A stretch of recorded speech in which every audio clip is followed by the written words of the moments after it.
Muy buenas noches para todos. De nuevo, bienvenidos y esperamos hayan podido repasar el fin de semana nuestros anteriores módulos. En contados minutos daremos inicio al cuarto módulo, alteraciones de cavidades del curso latinoamericano, base en electrocardiografía, lo que necesita saber.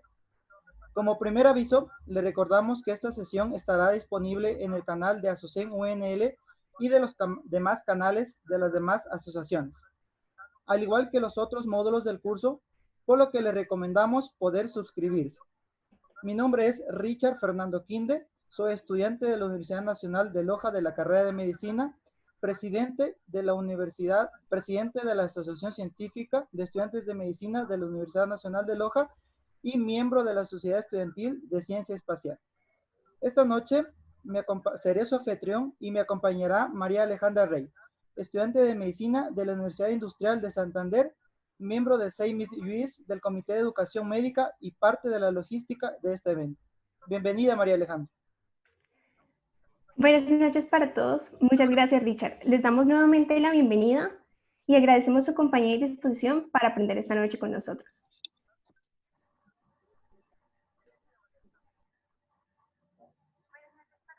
El día de hoy abordaremos un tema de gran importancia: alteraciones de cavidades, con la participación del doctor Alfredo Pacheco Montoya, donde se evaluarán tópicos como anormalidades auriculares, hipertrofias ventriculares, bloqueos de rama, hemibloqueos y dilataciones.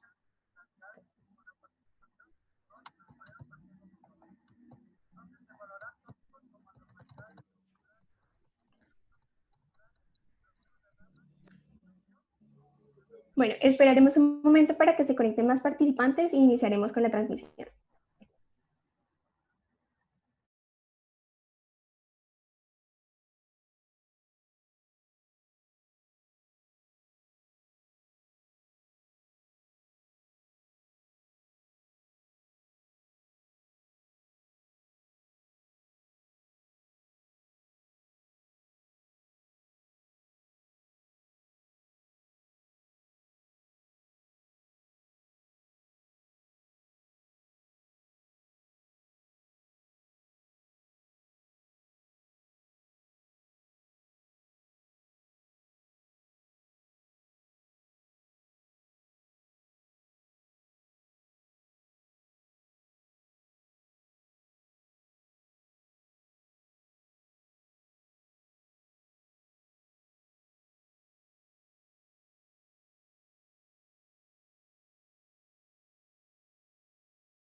Buenas noches de nuevo. Les damos la bienvenida desde Azucén UNL Ecuador, Semit Cruz México, Absencol, Semit WIS Cardio EKG Colombia, Socimec Perú y todo nuestro equipo organizador a nuestro cuarto módulo.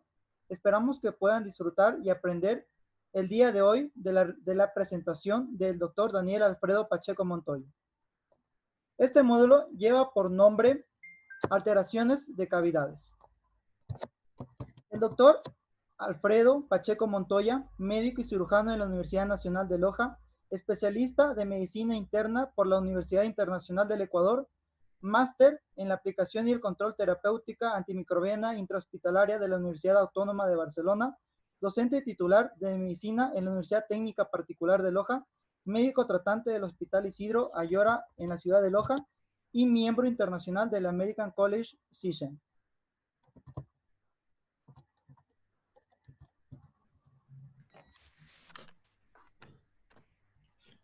Listo.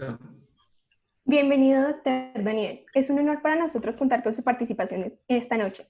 Antes de comenzar, les recordamos a todos los participantes que esta transmisión quedará disponible en el canal de YouTube. De igual manera, queremos recordarles nuevamente que para obtener el certificado del curso deberán llenar 3 de los 6 formularios de asistencia. En cuanto a la evaluación, esta se realizará al final de los 6 módulos mediante una serie de preguntas de cada conferencia. En total serán 16 preguntas, de las cuales deben responder como mínimo 11 para obtener su certificado. Es importante recordar que el formulario de asistencia de hoy estará disponible hasta mañana 28 de julio a las 21 horas Colombia. Podrían realizar sus preguntas que surjan durante la conferencia por medio del formulario que estaremos difundiendo por los diferentes grupos de WhatsApp y de Telegram. Las preguntas que no sean resueltas el día de hoy serán discutidas el día del foro al final del curso. El chat de YouTube se encuentra inhabilitado con el fin de poder evitar spam y sin más que decir, quedamos en sus manos, doctor Daniel. Muchas gracias, muy buenas noches. Muchísimas gracias por la invitación. Bueno, pues voy a compartir pantalla, voy a presentar algunas diapositivas que espero les sean útiles y les pueda dar algún conocimiento distinto al que ya tengan, o nuevo por lo menos. Bueno, me pidieron que ponga estas diapositivas también, de todas las charlas, y no podía perder la oportunidad pues, de mostrar esta imagen, esta caricatura que hoy Richard me hizo llegar, bastante simpática, ¿no? Bueno, muchas gracias por eso. Bueno, ¿qué vamos a ver en esta hora y media, 2 horas, que espero no sean muy cansonas? Pues vamos a ver esto, electrofisiología. Es importante, siempre insisto en que el buen médico es aquel que realmente conoce mucha fisiología, entonces hay que entender las cosas desde la base para luego poder comprender bien la patología. Así que electrofisiología, un poquito de aquello que me imagino que ya han de haber revisado en algún otro módulo. Vamos luego a ver algo de bloqueos de rama y finalmente el crecimiento de cavidades. Bueno, entonces empecemos con la electrofisiología y bueno, un poquito de anatomía también metido ahí también, pues ahí está ubicado el corazón. Ustedes saben, pues en el mediastino es importante entender cómo está ubicado el corazón para saber cómo se dirige el potencial de acción, ¿sí? Mírenlo como el corazón está en el mediastino, entonces tiene esta forma de cono truncado y se dirige permítanme sacar el puntero, ya. Y tiene una dirección de arriba a abajo, de un poquito ligeramente de derecha a izquierda, y también ligeramente de atrás hacia adelante. Entonces, esa es la posición del corazón, y en esa misma dirección se mueve la corriente eléctrica, ¿no? Entonces, eso nos ayuda un poco a definir cuál es la ubicación, el eje eléctrico, ¿no? Otra cosa importante que hay que considerar a la hora de comprender el electrocardiografía es ¿no? La diferencia del grosor del músculo entre el ventrículo derecho y el ventrículo izquierdo.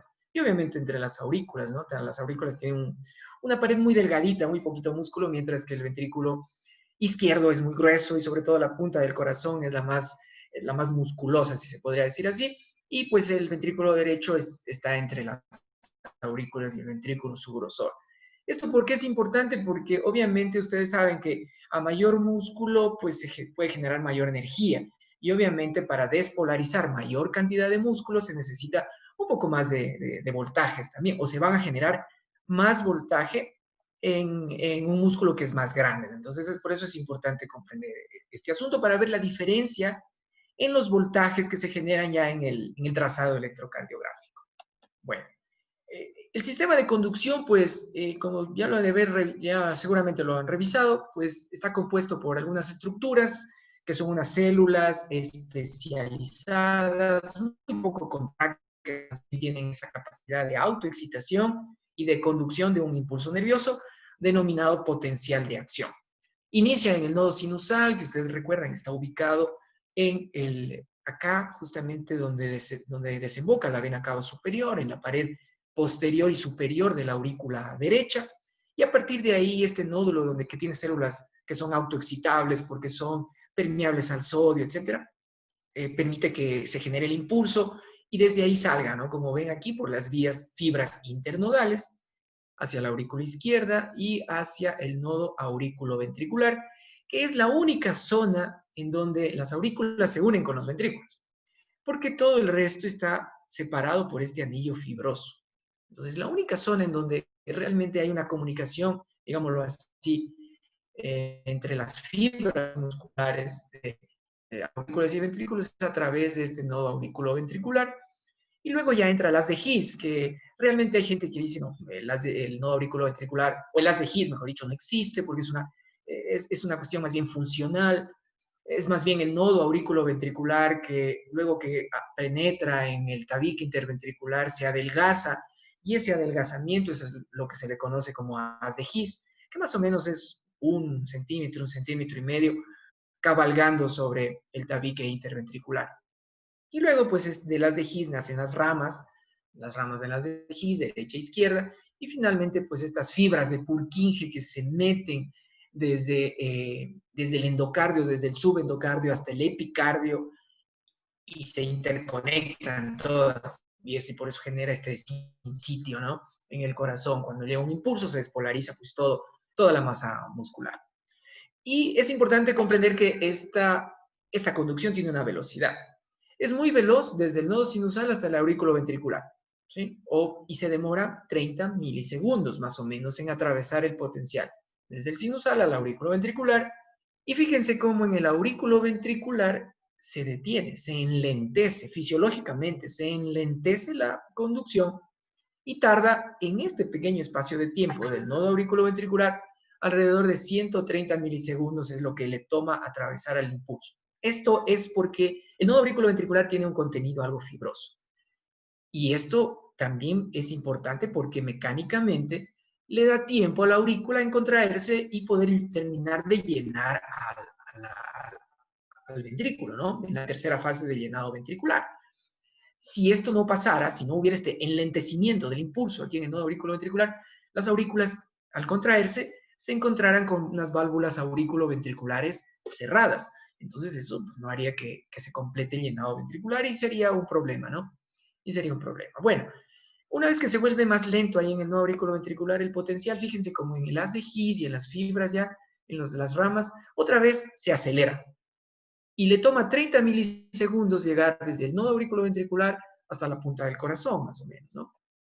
Y luego hasta la última fibra de Purkinje le toma alrededor de 30 milisegundos más. Y pues la aurícula izquierda, el impulso le llega alrededor después de unos 90 milisegundos de haberse generado en el nodo sinusal. Pues más o menos esos son los tiempos. Y esto lo pongo porque luego vamos a conversar sobre los criterios y todo esto. Entonces, a mí me gusta trabajar sobre milisegundos más que segundos. Entonces, solo para aclararlo, ¿no? Un segundo tiene 1000 milisegundos. Eso quiere decir que 0.2 segundos pues, son 200 milisegundos y 0.04 segundos serán 40 milisegundos. Es simplemente una relación para tenerlo claro y hablar todos de la misma forma, durante esta charla al menos, ¿no? Quiero recordar esta parte para poder entrar en la cuestión de los vectores, que cuando una membrana excitable se despolariza, le llega un estímulo, se despolariza. Para que una membrana se despolarice, tiene que estar polarizada. ¿Qué significa que esté polarizada la membrana? Tiene que estar positiva. Por eso de polarizado, positivo, ¿no? Entonces, la membrana está positiva, está polarizada. Y cuando está polarizada, está en reposo. Está estática, no está transmitiendo un impulso. Cuando le llega un estímulo, esta membrana se despolariza, es decir, pierde su polaridad. Por tanto, se convierte en negativa. Y al convertirse en negativa, entonces se genera el potencial de acción. Y este potencial de acción va en dirección de la zona que aún está polarizada. Porque solo se puede despolarizar la membrana cuando está polarizada. Una membrana que está despolarizada no se polariza, se repolariza. ¿Sí? Entonces, se despolariza una membrana polarizada. Y una vez que está totalmente despolarizada, negativa, pues se repolariza, es decir, adopta otra vez las cargas positivas. Entonces, fíjense cómo la despolarización, es decir, asumamos que este es el nodo aurículo, el nodo sinusal, que la letra A es el nodo sinusal, y desde aquí parte el potencial de acción.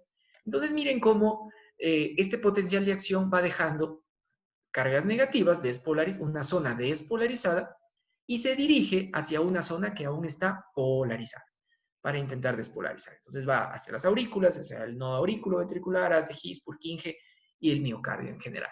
¿Sí? Entonces, ¿para qué es importante esto? Porque esto es importante entender, porque a partir de esto nosotros podemos fácilmente comprender el asunto de los vectores. Un vector, pues no es más que la representación gráfica de este potencial de acción. Entonces, la punta de la flecha nos indica hacia dónde se dirige el potencial de acción. ¿Sí? En este caso, pues se dirige de una zona despolarizada hacia una zona polarizada. Por tanto, entonces, siempre la cola del vector es negativa porque está en una zona ya despolarizada y la cabeza del vector siempre es positiva porque se dirige a una zona que aún está polarizada. Ahora bien, el tamaño del vector, la longitud del vector, indica voltaje. En el electrocardiograma ese voltaje está medido en milivoltios, representados por esta letra M minúscula y V mayúscula. Serían milivoltios. Entonces, si yo dibujo un vector muy grande, quiere decir que tiene mucho voltaje. Si dibujo un vector pequeño, pues eso quiere decir que tiene poco voltaje, ¿no? Eso para entender un poco esto de los vectores. Ahora bien, una vez que ya entra, como el tema de hoy va a tratarse básicamente de ventrículos, aunque topamos algo en las aurículas, pero sobre todo vamos a ver bloqueos y hipertrofias ventriculares. Entonces, me centraré un poco en la despolarización ventricular. Miren cómo cuando llega el impulso al nodo aurículo-ventricular y entra a las de His, el tabique se despolariza desde la izquierda hacia la derecha. ¿Sí? Y esto genera, miren, un vector pequeño que se dirige de izquierda a derecha. Por tanto, acá es positivo, la cola negativa, y es de pequeño voltaje, ¿no?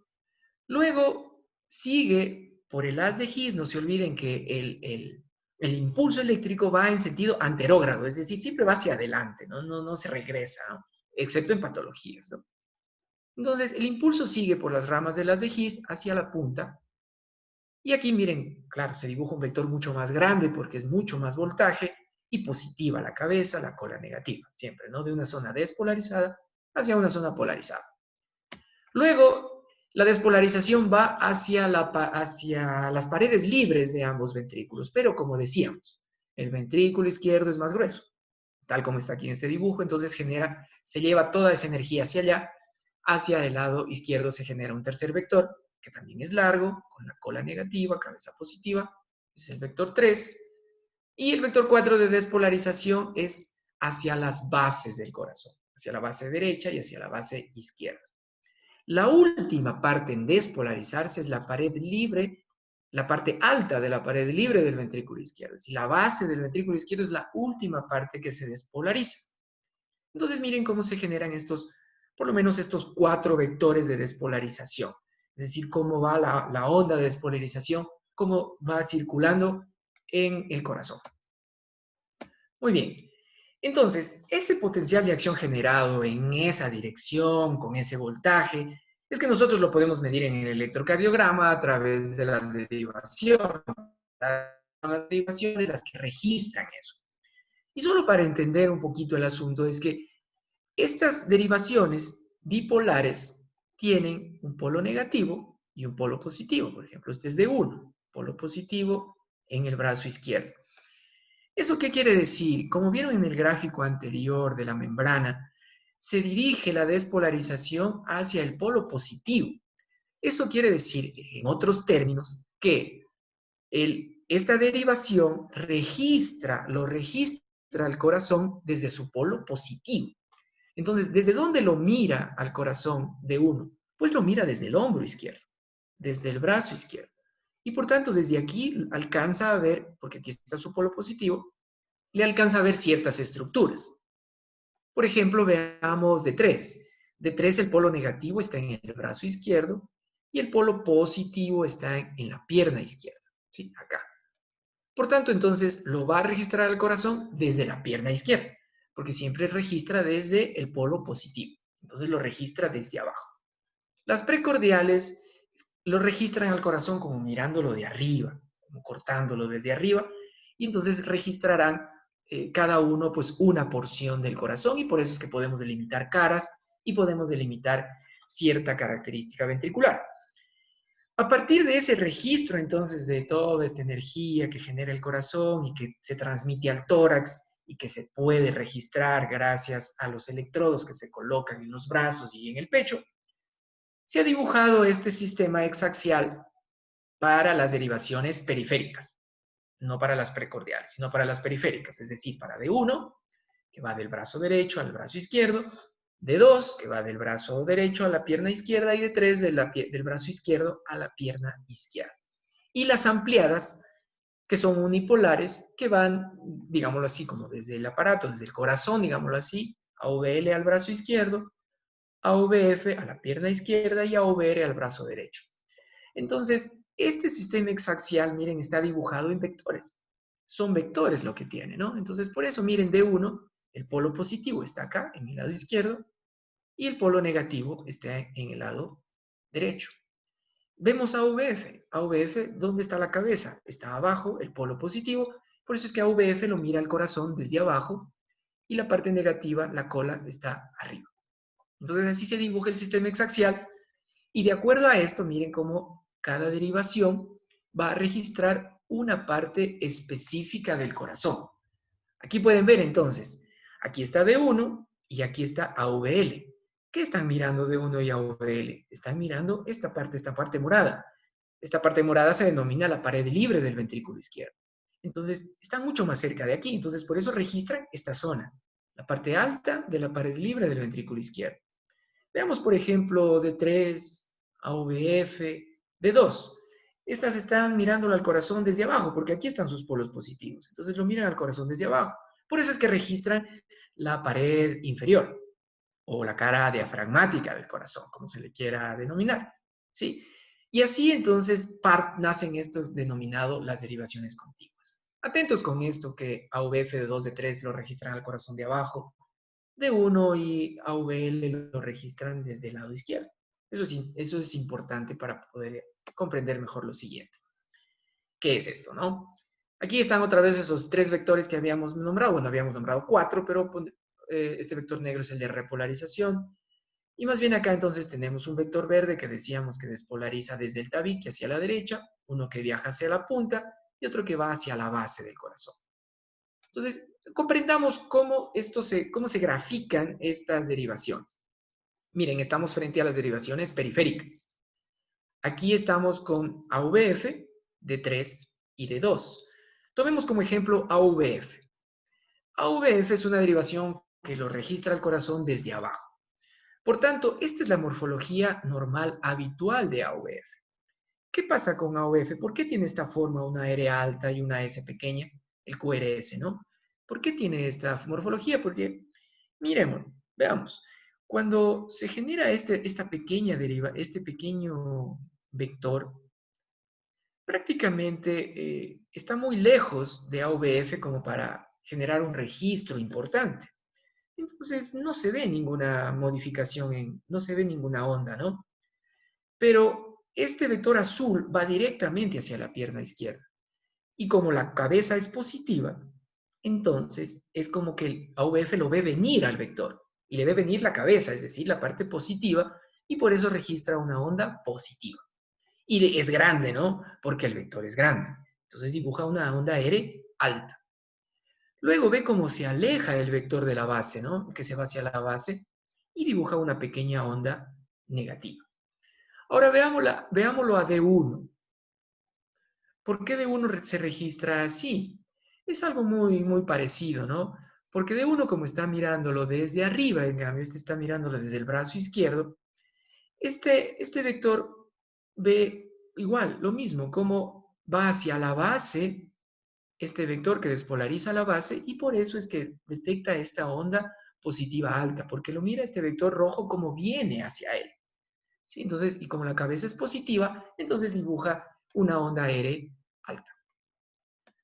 Y ahora en las precordiales. En las precordiales tomemos como ejemplo a V1. V1, miren, a este pequeño vector verde lo ve primero y le ve la cabeza, por tanto es positivo. Y como es un vector pequeño, pues dibuja una pequeña onda R. ¿Sí? Y luego, ¿qué ve de este vector azul? Que es la parte izquierda, que se va hacia el lado izquierdo, ¿no? Hacia la punta y hacia la izquierda, y el rojo que se va hacia la izquierda. ¿Qué es lo que observa de ellos? Les ve la cola. Y como ve la cola y la cola es negativa, pues dibuja una onda negativa. Y como el vector es grande, pues dibuja una onda grande, profunda, una S denominada así, una S profunda. Entonces, miren, esta es la morfología habitual de V1. Una R pequeñita y una S grande. Eso es lo habitual en V1. Si ya vemos patrones distintos, es porque algo está ocurriendo. Por tanto, entonces, miren que la parte positiva de V1 prácticamente nos representa el ventrículo derecho. Y la parte negativa de V1 nos representa el ventrículo izquierdo, es decir, el vector azul y el rojo. Lo mismo con V2. La parte positiva, ventrículo derecho, lo negativo, ventrículo izquierdo. Y con V3, que es la zona de transición, lo mismo. Positivo, ventrículo derecho, negativo, ventrículo izquierdo. Ahora, por eso se les denomina a estas derivaciones derechas. Ahora vamos con V6. V6 está ubicado, miren, muy lejos del corazón. ¿Se lo ubica dónde? ¿No es cierto? Acá en la axila, en la línea medio axilar, en el quinto espacio intercostal izquierdo. Desde ahí, entonces, ¿qué es lo que mejor ve del corazón? Obviamente le ve el ventrículo izquierdo. Entonces lo ve mejor a estos vectores, al rojo y al azul. Por eso es que miren, ¿qué dibuja V6? V6 dibuja una gran onda R, positiva. ¿Por qué? Porque el vector azul es positivo, es grande, entonces le ve la cabeza y por eso registra una gran onda R positiva. Y luego, pues de este vector verde apenas alcanza a ver una onda negativa, o del mismo del rojo que se va hacia la base, le alcanza a ver una pequeña cola negativa y por eso es que dibuja una pequeña onda negativa, ¿sí? Hacia la base de los ventrículos. Y por eso es que se considera que en V6, en V5 y en V4, lo positivo es el ventrículo izquierdo y lo negativo es el ventrículo derecho. Lo mismo para V5 y V6. Esto nos ayudará a entender y a comprender cómo se obtienen estos índices, como por ejemplo el índice de Sokolov, que lo vamos a ver luego. Finalmente, para terminar esto de la electrofisiología, pues aquí hay algunos patrones, ¿no? Patrones del QRS. El QRS puede tomar diferentes morfologías y se lo denomina con letras. Una letra mayúscula, una letra minúscula. Recuerden que una onda R siempre es positiva. Nunca podemos hablar de onda R negativa. Siempre las ondas R son positivas. La definición de onda R es la primera onda positiva que aparece en el complejo QRS. Esa es la definición de onda R. ¿Cuál es la definición de onda S? Es la onda negativa que aparece después de la R en el complejo QRS. Eso es una onda S. ¿Y cómo se denomina a la primera onda negativa que aparece antes de la R en el QRS? Se le denomina onda Q. Esa es la definición entonces de las ondas. Aquí entonces fácilmente vemos, ¿no es cierto?, un complejo QRS que si ustedes estuvieron atentos a la parte anterior se van a dar cuenta que, por ejemplo, este es el patrón habitual de V1, ¿sí? Una onda R pequeña con una onda R S profunda. Y por eso miren el patrón, R minúscula, S mayúscula. ¿Cuándo se le pone la letra mayúscula? Esto es un dato arbitrario, si se quiere. Cuando una onda mide más de un cuadro grande, es decir, de 5 cuadritos pequeños, cuando mide más de eso, ya se le pone una letra mayúscula. Cuando mide menos de 5 cuadros pequeños o un cuadro grande, se le denomina con una letra minúscula. Por eso es que miren, aquí hay una R pequeña, minúscula, y una S mayúscula. Ahora, ¿cómo será entonces el patrón R mayúscula, S minúscula? Pues así. Una onda R de más de 5 milímetros y una onda S de menos de 5 milímetros. ¿Cómo será el patrón R, S, R'? Pues miren, una onda R minúscula, una onda S también minúscula porque no supera el cuadrito, y una onda R' mayúscula porque supera el cuadrito. ¿Cuándo se denomina R'? La R' es la segunda onda positiva que aparece en el QRS. ¿Y cuándo se denominará un patrón QS? Mayúsculo. Miren, cuando solo hay una sola onda negativa en el QRS. Si no hay R, ¿cómo puedo saber si es Q o S? Porque si no hay R, no sé si está antes o después de la R. Entonces, por eso a este patrón se le denomina QS. ¿Y por qué mayúscula? Pues porque tiene más de un cuadrito de voltaje. Un cuadrito grande de voltaje. Muy bien. Entonces, hasta aquí lo de electrofisiología. Estos datos son importantes. Permítanme ver cómo van con el tiempo. ¿Ya? Estos datos son importantes porque nos van a permitir comprender lo que vamos a ver a continuación. Vamos a empezar a ver un poco los bloqueos de rama y luego creo que haremos un pequeño receso dentro de unos minutos para tomar aire, ¿no? Bueno, bloqueos de rama entonces. Los bloqueos de rama se dividen en dos, ¿no? Obviamente tenemos dos ramas de las de His y así es como se denomina normalmente cuando nos ponen, por ejemplo, un reporte de un electrocardiograma y a veces nos ponen todas estas letras que a veces no entendemos. Eso significa bloqueo de rama derecha de las de His. Algunas veces viene aquí una I, después de la R, una I o una C. ¿Qué quiere decir la I o la C? Bloqueo de rama incompleto, perdón, después de la D sería, ¿no? Bloqueo de la rama derecha incompleto de las de His o bloqueo de rama derecha completo de las de His. Y lo mismo para el bloqueo de rama izquierdo de las de His, ¿sí? Ahora, la rama izquierda de las de His, recuerden que tiene dos fascículos, el fascículo anterior, que es antero-superior, y el fascículo posterior, que es postero-inferior, es decir, que se va hacia atrás y hacia abajo, y el antero-superior, que se va hacia adelante y arriba, inervando, digámoslo así, o llevando el impulso hacia esas partes del corazón, de los ventrículos, ¿no? Del ventrículo izquierdo en este caso. ¿Qué Doctor, significa? disculpe la interrupción, qué pena. Es que estamos teniendo unos problemitas con el audio, entonces, ¿podría por favor apagar la cámara para mejorar la conexión? Gracias. Claro, Qué pena la interrupción. no se preocupe.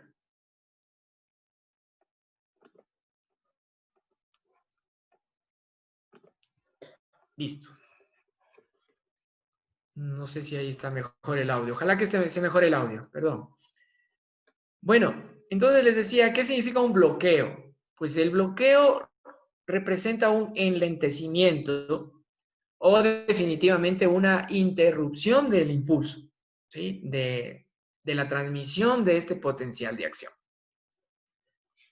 Y este enlentecimiento, pues obviamente se lo mide en tiempo, porque estamos hablando del más lento, más rápido, estamos hablando de tiempo, y el tiempo en el electrocardiograma se lo mide en el eje horizontal, ¿sí? Y también entonces, dentro de los bloqueos de rama, vamos a tener entonces dificultades en el tiempo, es decir, que vamos a ver unos QRS más anchos, ¿sí? No nos vamos a fijar en el voltaje, sino en cuánto dura, es decir, en el tiempo, ¿no?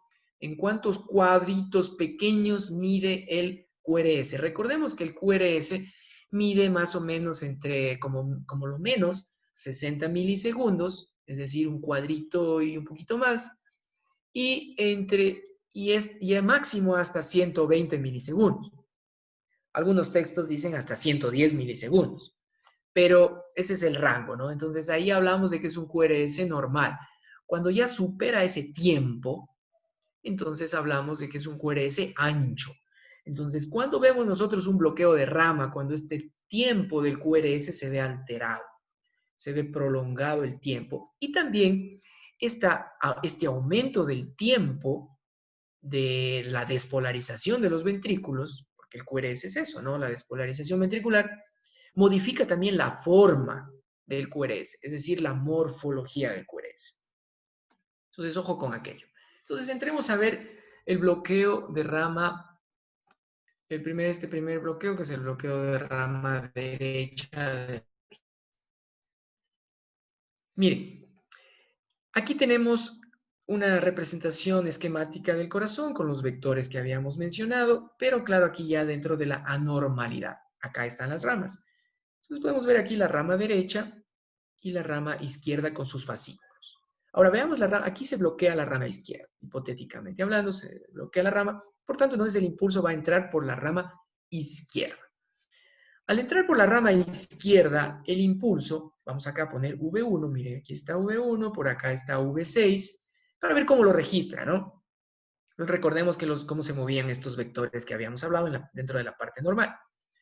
Ahora, ¿qué ocurre si se bloquea la rama derecha? Como el impulso entra por la rama izquierda, esta primera parte, este primer vector que decíamos que despolariza del lado derecho desde el lado izquierdo, perdón, el tabique interventricular del lado izquierdo al lado derecho.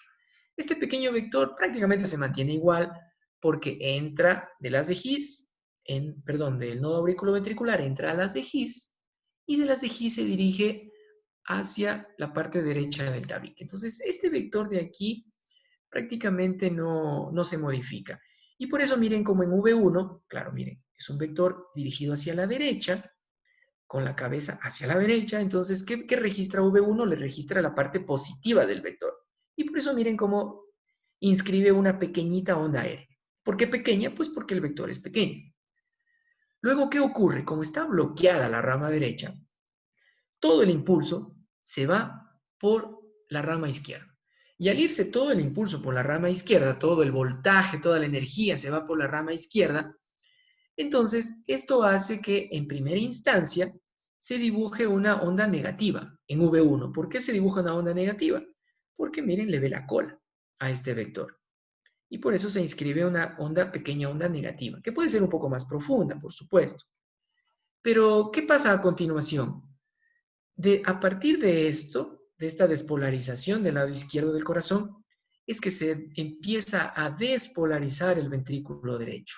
Ya no por la rama derecha, sino a partir del músculo ventricular izquierdo, como es un sinsitio, ¿no es cierto? Se transmite hacia el músculo ventricular derecho, perdón, y obviamente eso hace que sea un poco más lenta la conducción y el QRS se haga más ancho. Y lógicamente viene un vector anormal, que no es lo habitual, es un vector patológico, viene directo contra V1 y por tanto le registra la cabeza positivo, y como viene con gran energía, entonces dibuja una onda R alta, positiva, ¿sí? Y la repolarización normalmente va al contrario, que lo vamos a conversar.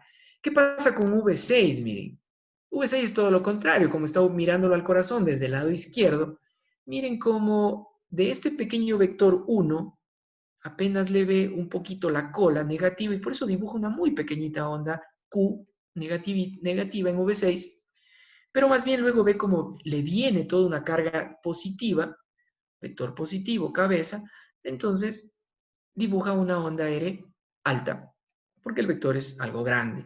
Y luego ve a estos vectores que despolarizan el ventrículo derecho, los ve como se alejan de él, se alejan del electrodo de V6, entonces les ve la cola y por eso dibuja una onda S, una onda negativa. Eso sería para comprender la fisiología del bloqueo de rama, ¿no? Tanto en V1 y en V6, porque eso nos permitirá entender los criterios. Entonces, ¿cuáles son los criterios? Miren, aquí está representado lo normal. ¿Cómo es normal de 1 a VR, V1 y V6? Miren, ¿cómo es normalmente? Ahora, ¿qué pasa? Miremos este electrocardiograma. Veamos miren este V1. Miren la R pequeña de V1 aquí. y veamos la R grande acá en V1. Esto quiere decir que aquí algo está ocurriendo, ¿verdad? Que las fuerzas están yendo hacia el lado derecho, ¿sí? Se están yendo hacia el lado derecho, porque ya habíamos dicho que la parte positiva de V1, V2 y V3 es derecha, y la parte negativa es izquierda, ¿no? Entonces miren cómo las fuerzas están viniendo hacia el lado derecho. ¿Cuáles son los criterios entonces? Repasémoslos gracias a este electrocardiograma. QRS mayor a 120 milisegundos, se habla de bloqueo completo de rama derecha. Un QRS de menos de 120 milisegundos se habla de un bloqueo incompleto. Este QRS de aquí mide un poquito más de 3 cuadros. Claro, no nos deja muy bien ver la imagen, pero está al límite, ¿no? Podríamos decir que está entre completo e incompleto, está en limítrofe. Ahora, veamos este patrón. Patrón R minúscula, S mayúscula, R prima mayúscula. Veamos si existe. ¿En dónde? En V1 y en V2. Vamos a verlo. V1 tiene una onda R prima. Una onda R y una R prima. ¿Sí? Y tiene una S también, que puede ser mayúscula o minúscula. En este caso, no llega a los 5 cuadritos. Entonces, el patrón RS, R', RS, R'. Una onda R muy pequeñita, la S y la R'. En V2 se repite lo mismo, una onda R muy pequeñita, una onda S y la onda R' grande, ¿no? De gran voltaje, por lo que ya habíamos conversado.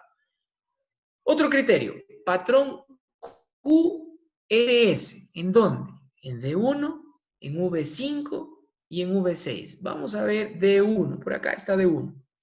Patrón QRS. Miren, aquí está lo normal de D1. Es una muy pequeña Q y la R, pero sin S. Miren acá, en D1. Tiene una R, no se ve la Q, pero tiene una S. A esta S se le denomina empastada, ¿no? Porque es media ancha, la punta, entonces esas es las ondas que se denominan empastadas. Esta es una onda S empastada. Lo mismo en V5 y V6. Lo mismo, miren acá en V5 y V6. Hay una S más profunda. Miren V6, comparen lo normal de acá de V6. No tiene onda S. Tiene una pequeña Q, pero no tiene S. Y miren acá, tiene una onda S. Se cumple, ¿no? Este criterio también. Vamos con este otro criterio. Onda S en D1 y V6. Bueno, esto ya la habíamos. Perdón. Onda S en D1 y V6 mayor de 40 milisegundos. Es decir, que sea un poquito ancha. Miren aquí en V6, ¿sí? Tiene un cuadrito de duración, 40 milisegundos y hasta un poquito más. Lo mismo acá en D1, miren. Es ancha, ¿no? Esa onda S es ancha, dura un poco más de 40 milisegundos. Ahora, onda R ancha en la derivación AVR. Vamos a AVR. Aquí está AVR. Onda R ancha. Miren la onda R. Es ancha. Es ancha. ¿Sí? Se cumple este criterio. Otro. Onda T contraria al retardo. ¿Qué significa el retardo? El retardo es dónde se está demorando. Miren el QRS, por ejemplo, en V1. Parece que hace una muesca, ¿no? Viene, hace una muesca, termina en una punta y luego baja. Esta muesca, esto es el retardo, porque se está demorando más de lo habitual, porque debería llegar a una punta y bajar. Miren, como aquí, en V6. Miren, punta y baja. Pero acá no, sube, hace una muesca y luego desciende. Este retardo. Entonces, ¿qué dice el criterio? Onda T contraria, o sea, de polaridad contraria al retardo. Veamos. El retardo es positivo y la onda T es negativa. Entonces, sí, la onda T es contraria al retardo en voltaje, en polaridad, ¿no? Veamos acá, ¿dónde está el retardo? En V6, el retardo está en S, es decir, negativa, porque esta es la que hace la muesca, ¿no? Está ancha. Y miren la onda T, es positiva, es contraria al retardo.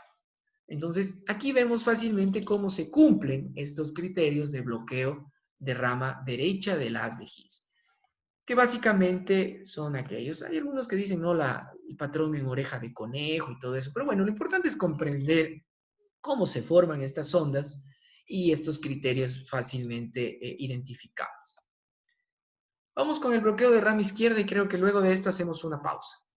Lo mismo, ¿no? Miren, aquí está Bloqueado, por el contrario, en la rama izquierda.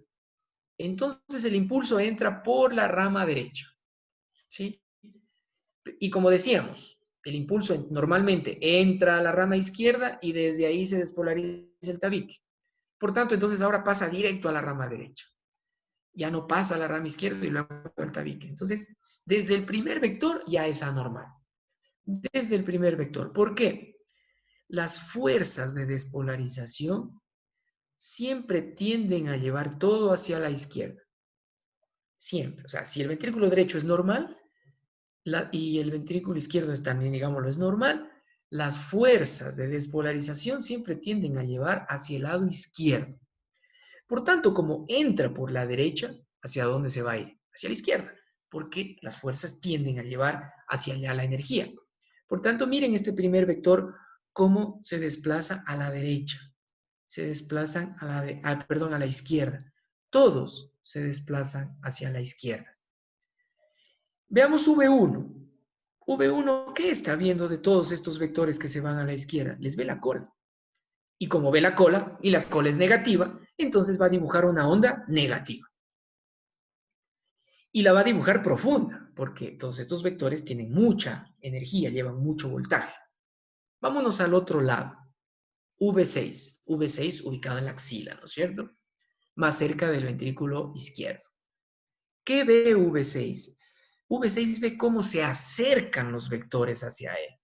Y como les ve la cabeza, y la cabeza es positiva, pues va a dibujar una onda R y grande, ¿no? Y grande. ¿Y por qué lo dibuja de esta forma? Miren, aquí está el retraso. Porque lo que decíamos, ¿no? Entra por la rama derecha. Se empieza a despolarizar el ventrículo derecho y desde ahí se arrastra la energía hacia el ventrículo izquierdo. ¿Y por dónde viaja? No viaja ya por las fibras de Purkinje, sino viaja por el músculo. Y si viaja por el músculo, es más lenta la transmisión del impulso. Y por eso, miren, dibuja otra vez esa muesca. Esto quiere decir retardo, retraso de la conducción. Siempre que veamos en el electrocardiograma estas muescas en los QRS o en las S anchas, empastadas, es lo que se denomina un retardo de la conducción intraventricular. Y a eso muchas veces leemos en los textos, hay un retardo inespecífico de la conducción intraventricular. Bueno, y no sabemos a qué se refiere. Pues es esto, ¿no? Que hay estas ondas empastadas, con muescas. A eso nos referimos netamente. ¿Cuáles son los criterios de bloqueo de rama izquierda? Miren, otra vez, sí, patrones normales. Hay que identificar los patrones normales para poder entender lo anormal. Lo contrario, pues es muy difícil. Miren, ¿qué pasa aquí? Miren, el V1 como debe tener esta pequeña onda R y una S que si bien es grande, pero no muy profunda, no muy ancha, más bien finita. Miren acá como la onda S se hace un poco más ancha y mucho más profunda. ¿Qué pasa, por ejemplo? Vámonos a V6. V6 es normal que tenga una T negativa, no es normal. Es normal que tenga una onda R empastada, ancha, con retardo, con muesca, no. Punta y cae. Sube, hace punta y cae. ¿Qué pasa? Miren acá, en este electrocardiograma, se empasta. Eso no es normal. Aquí hay un retardo, ¿verdad? Fácilmente identificable, aquí hay un retardo. Y tenemos una T que está distinta a la polaridad. ¿Cuáles son entonces esos criterios? Corroboremos. QRS mayor a 120 milisegundos, completo. Lo mismo que para el bloqueo de rama derecha. ¿Sí? Si tiene menos de 120 milisegundos el QRS, se habla de bloqueo incompleto. Vamos con los patrones. Prácticamente son al revés, digámoslo así, casi del bloqueo de rama derecha. Miren, patrón R minúscula, S mayúscula. O patrón QS. ¿En dónde? En V1 y V2. Vamos a V1 y V2. Miren, una sola onda negativa en V1. Esto es un patrón QS, porque no sabemos si es una Q o es una S. Pero acá en V2 ya aparece una pequeñita onda R, ¿no? Y tal vez alguien puede decir en V1 también hay una pequeñita onda R, pero es mucho más evidente en V2. Patrón R minúscula, S mayúscula en V2. Mayúscula, profunda. Vamos con otro criterio. No hay onda Q en D1, en AVL, en V5, en V6. Desaparece la onda Q, por lo que vimos, ¿no es cierto?, en la forma en la que se mueven los vectores. Vamos a D1, no hay onda Q. Vamos a VL, tampoco hay onda Q. V5, V6, tampoco hay onda Q. Se cumple el criterio, ¿no? Ondas R anchas en D1, en AVL, en V5 y en V6. R anchas. Vamos a D1. R ancha, miren, con muesca, empastada, enlentecimiento. Vamos a VL, lo mismo, con muesca, empastada. V5 y V6, lo mismo. ¿Sí? Onda T, contraria al retardo, lo mismo. ¿Cuál era el retardo? Esto, la muesca, ¿no? Miren la T, es negativa, distinta al retardo que es positivo. Vamos a V6. Retardo positivo, onda T negativo. Y muchas veces puede estar el eje desviado a la izquierda. No siempre. Por ejemplo, en este electrocardiograma no está desviado a la izquierda. Pero podría aparecer un eje entre menos 30 y menos 60 grados negativo. Es decir, ubicado en el cuadrante superior izquierdo por arriba de menos 30 grados. No vamos a encontrar siempre, así como en este electrocardiograma, todos los patrones. ¿Por qué? Porque los bloqueos de rama derecha y de rama izquierda tienen grados. Esto es importante que comprendamos. Hay grados bajos y grados altos de bloqueo. Por ejemplo, este que cumple casi todos los criterios de electrocardiográficos, este sería un bloqueo de rama izquierda de alto grado, porque tiene todo, ¿no? Cumple la mayoría de cosas, el tiempo, todo. Entonces ahí hablamos de bloqueos de alto grado. Habrán bloqueos de grado bajo en los que el QRS es menos de 120 milisegundos. Hay criterios que se cumplen, criterios que no. Entonces hablamos de bloqueos de bajo grado. Por lo menos se han reconocido hasta 5 grados de evolución, digámoslo así, de los bloqueos de rama, muchas veces motivados o identificados luego de taquicardias. O sea, hay taquicardia y los bloqueos aparecen. ¿Sí? Hay muchos bloqueos que son, como digo, que con la taquicardia se muestran. Cuando no hay taquicardia, parecería que no hay bloqueo. Pero el paciente aumenta su frecuencia, 110, 115, con ejercicio, con estrés, fiebre o con fármacos, lo que sea, y entonces se empieza a mostrar el bloqueo.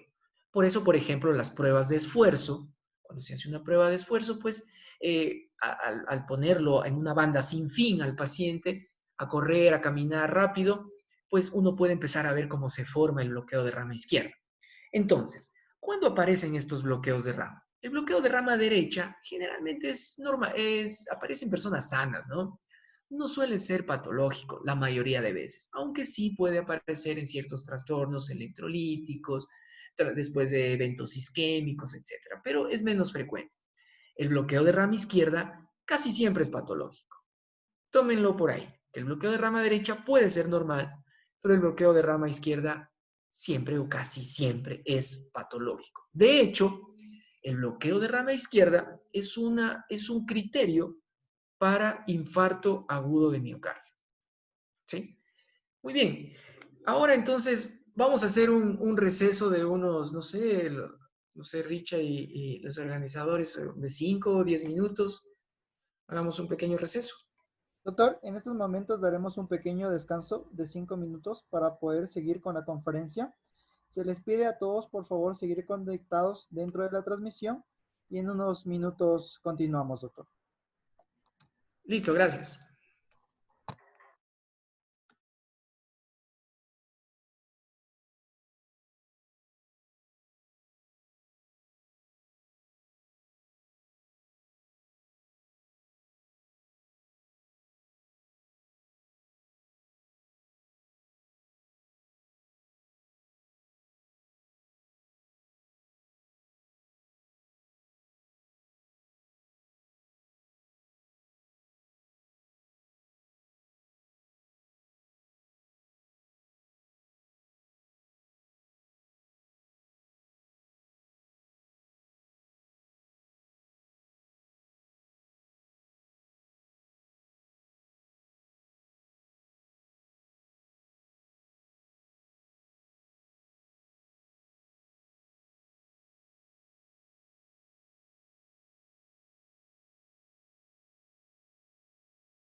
Doctor.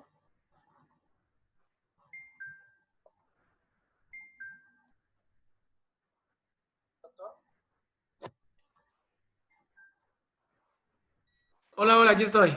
Doctor. Vamos a continuar, por favor. Igual con la cámara apagada, ¿no? Sí, doctor, para mejorar la calidad de la señal. Ya, perfecto. Muy bien. Gracias.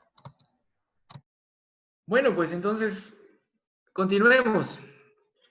Vamos a hablar entonces ahora de los semibloqueos. Dentro de los semibloqueos, pues como ya habíamos mencionado, la rama izquierda de las de His tiene un fascículo anterior y un fascículo posterior que están aquí más o menos anatómicamente esquematizados. Es importante comprender, miren, esta región, porque la rama derecha de las de His casi nace junta con la rama con el fascículo anterior de las de His, miren. Y por eso es que muchas veces cuando se bloquea la rama derecha, también lo hace el fascículo anterior. Y por eso podemos ver muchas veces una combinación de bloqueos de rama derecha con el fascículo anterior de las de His en el electrocardiograma. Y es por esta disposición anatómica, ¿no? Es lo que les decía, ¿no? Miren, el nodo auriculoventricular luego se adelgaza y circula sobre el tabique unos pocos milímetros y luego ya se divide en su rama izquierda-derecha y en los fascículos inmediatamente. Entonces, por eso hay autores que hablan de que las de His no existe, que es una cuestión más bien funcional netamente, más no anatómica, digámoslo así. Pero bueno, eso queda para otro momento. Ahora vamos a entrar a hablar de estos dos fascículos. Miren, el fascículo anterior se dirige hacia adelante y hacia arriba, y por eso es que se distribuye por esa misma zona del corazón, mientras que el fascículo posterior se va hacia atrás y hacia abajo. Se llama el fascículo póstero inferior y el fascículo antero y superior. Y acá vemos la rama derecha de las de His, ¿no? Bueno, vamos ahora entonces a hablar del bloqueo del fascículo anterior, de la rama izquierda de las de His. Aquí vemos igual representado esquemáticamente el haz de His con su fascículo anterior, el haz de His, la rama izquierda con su fascículo anterior, posterior y su fascículo división anterior. Ahora, ¿qué pasa si se bloquea la rama anterior? Si se bloquea el fascículo anterior, entonces todo el potencial que entra al lado izquierdo del haz de His va obviamente a irse netamente por esta rama posterior y no lo va a hacer por la rama anterior que debería hacer. Entonces, en primera instancia vemos cómo desde la parte izquierda, porque entra, ¿no es cierto?, aquí al fascículo posterior, desde aquí se despolariza el tabique, tal como vemos aquí en este vector. Despolariza el tabique de izquierda a derecha. Es un vector pequeño, ¿sí? No es un vector muy grande. Y si nosotros nos ubicamos acá, estaría D1, ¿verdad? Registrando D1. Permítanme que haga un pequeño dibujo simplemente para... Aquí estaría el electrodo de D1, ¿no? Aquí estaría D1. Entonces, este D1 está registrándolo desde el hombro izquierdo. Miren qué pasa, acá abajo está representado D1 en el electrocardiograma. Entonces, miren el vector 1 que se dirige desde la izquierda a la derecha, se aleja de D1, ¿verdad? Y como se aleja de D1, le ve la cola. Como el vector es pequeño, miren qué dibuja. Pequeña onda Q. Una pequeña negatividad en D1. ¿Qué pasa ahora con este vector verde? Porque claro, como entra para acá la rama derecha y no pasa por el fascículo anterior, todo se va por el fascículo posterior. Entonces va hacia la punta y luego se regresa hacia la base y genera este gran vector de despolarización largo, ¿no es cierto?, de mucho voltaje que se dirige hacia D1. Entonces D1 le mira la cabeza. Y como la cabeza es positiva y es un vector grande, entonces dibuja una gran onda R. Miren, aquí está dibujada en D1 una gran onda R. Entonces, esto se grafica en el electrocardiograma en un fascículo anterior en D1. Vámonos a AVF. AVF está en la cara, está mirándolo al corazón, si recuerdan, desde abajo. Lo está mirando desde las piernas, podríamos decir, desde la pierna izquierda. Por tanto, lo mira desde abajo, más o menos desde acá donde estoy haciendo este pequeño dibujo. AVF. Lo registra desde acá abajo. Por tanto, entonces, ¿qué va a registrar AVF? Miren, este vector azulito, este derecho pequeño, que se genera el vector 1, a VF le registra mejor la cabeza, ¿verdad? Creo que lo registra lejano, pero le registra la cabeza. Y como la cabeza es positiva, dibuja una pequeña onda R positiva. Luego, ¿qué registra este gran vector verde? Le registra la cola, porque se aleja de AVF. Y por tanto, entonces dibuja una onda negativa y grande porque el vector es de gran voltaje. Entonces, ¿por qué me enfoco en D1 y en AVF? Porque aquí es donde se van a ver la mayor parte de criterios para el bloqueo del fascículo anterior de la rama izquierda de las dejillas. ¿Y cuáles son esos criterios? Voy a borrar lo que dibujé. Y aquí está, aquí sería lo normal. Miren qué es lo normal, una pequeña onda Q y una R en D1, una pequeña Q en AVF y una onda R. Miremos este electrocardiograma. Comparemos con el de acá. Aquí vemos un retardo, igual, miren, un retardo del voltaje de D1, del tiempo. Está retardado, ¿no? El tiempo aquí está empastado con una muesca. Y vemos VF, miren, totalmente distinto, ¿no? La polaridad mucho más negativa. Es decir, una pequeña R, lo que veíamos anteriormente, y una S profunda. Pero veamos los criterios. Comparemos esto con los criterios. Ojo que en los bloqueos fasciculares, el QRS suele ser normal. No se modifica el tiempo del QRS en los bloqueos fasciculares. Ojo, no se modifica el tiempo. Entonces ahí no podemos hablar de bloqueos completos e incompletos porque el tiempo generalmente es normal. Veamos el patrón. Miren, patrón Q minúscula, R mayúscula. ¿En dónde? En D1 y en AVL. Vamos a ver. Aquí está D1. Casi ni se ve la Q, de hecho, ni la tiene. Y tiene una onda R positiva. Vamos a AVL. AVL sí se dibuja una muy pequeña Q, si ustedes alcanzan a ver. Y una onda R lo mismo, empastada, ¿no? Con retardo. Y vámonos al otro criterio, patrón RS, R minúscula, S mayúscula en D3 y en AVF, es decir, en la cara inferior, como veíamos anteriormente. Miren, D3, R minúscula, AVF, R minúscula también. Y la S mayúscula. Por tanto, entonces se cumple también este criterio. La transición se desvía un poco hacia la izquierda. ¿Qué quiere decir eso? La transición se genera en B3 y B4. Es decir, la R va aumentando de tamaño en V, es chiquitita en V1, crece un poquito en V2, en V3 se hace más grande y salta mucho más grande en V4 y así. ¿Qué quiere decir? Miren, aquí no. Aquí no hay transición de V1 a V3, no crece la onda R. ¿Dónde está la onda R?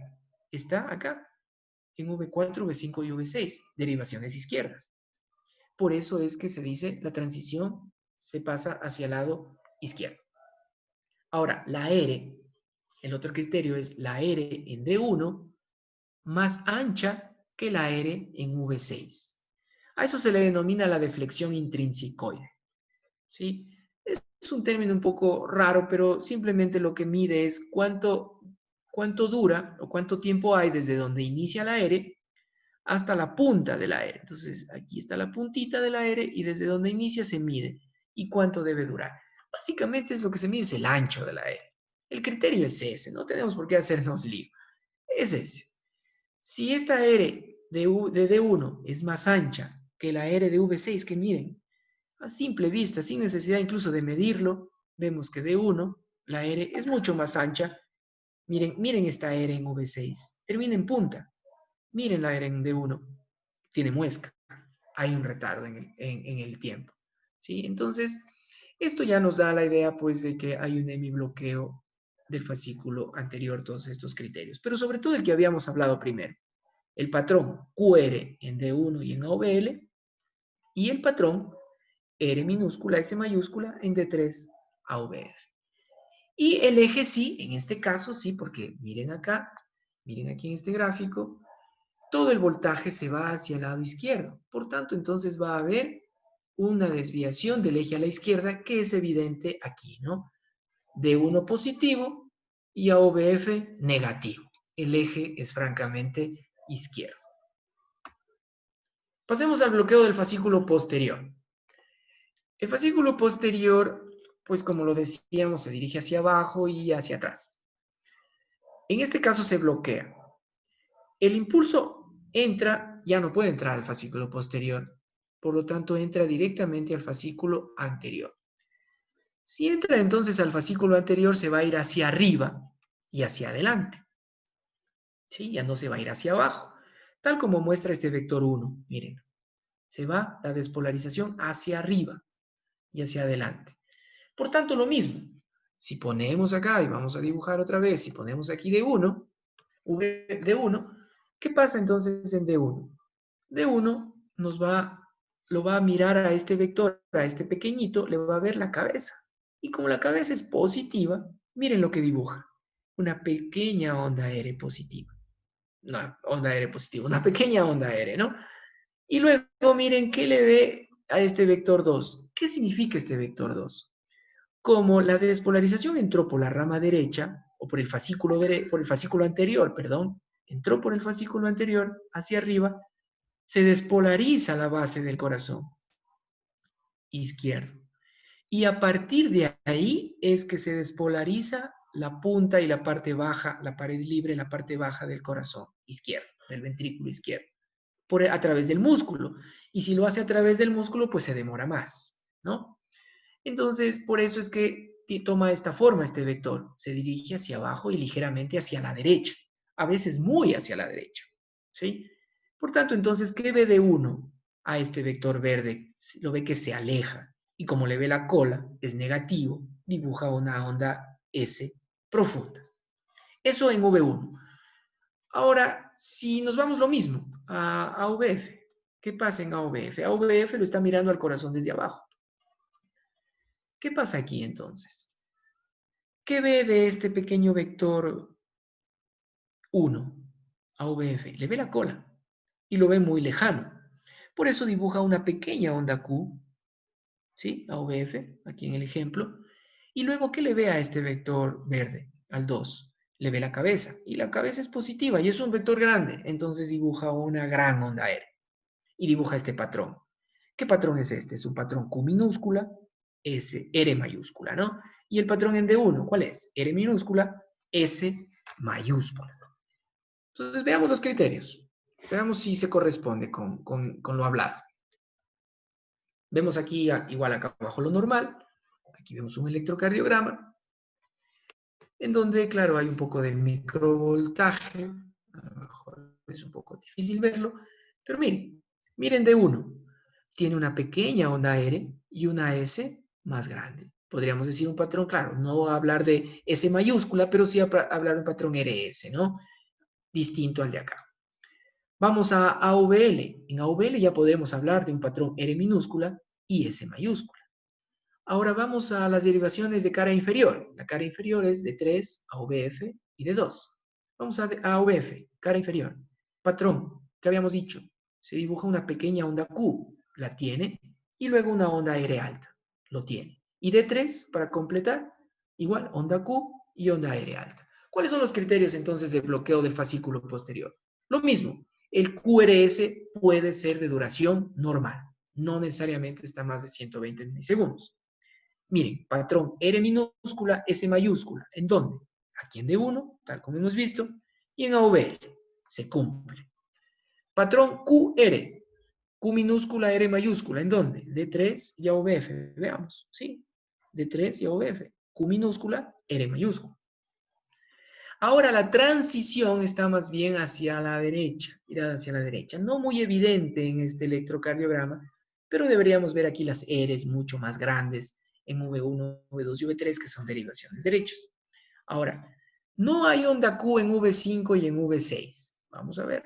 Aquí está V5, sí, efectivamente no hay onda Q. V6 no hay onda Q.